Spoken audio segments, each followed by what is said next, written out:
বিচিত্র স্বাদ, কবি রবীন্দ্রনাথ ঠাকুর। আমি যখন পাঠশালাতে যাই আমাদের এই বাড়ির গলি দিয়ে 10টা বেলায় রোজ দেখতে পাই ফেরিওয়ালা যাচ্ছে ফেরি নিয়ে।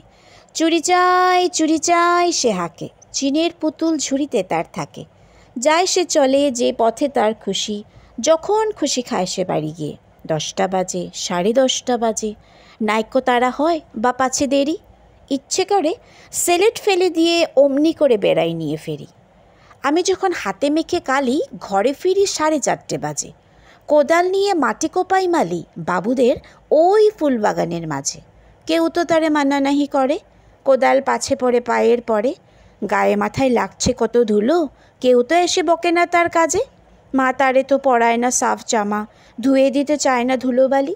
ইচ্ছে করে আমি হতেম যদি বাবুদের ওই ফুলবাগানের মালি। একটু বেশি রাত হতে না হতে মা আমারে ঘুম পাড়াতে চায়। জানলা দিয়ে দেখি চেয়ে পথে পাগড়ি পরে পাহাড়ওয়ালা যায়। আধার গলি, লোক বেশি না চলে, গ্যাসের আলো মিটমিটিয়ে জ্বলে। লণ্ঠনটি ঝুলিয়ে নিয়ে হাতে দাঁড়িয়ে থাকে বাড়ির দরজায়। রাত হয়ে যায় 10টা, 11টা, কেউ তো কিছু বলে না তার লাগি। ইচ্ছে করে পাহাড়ওয়ালা হয়ে গলির ধারে আপন মনে জাগি।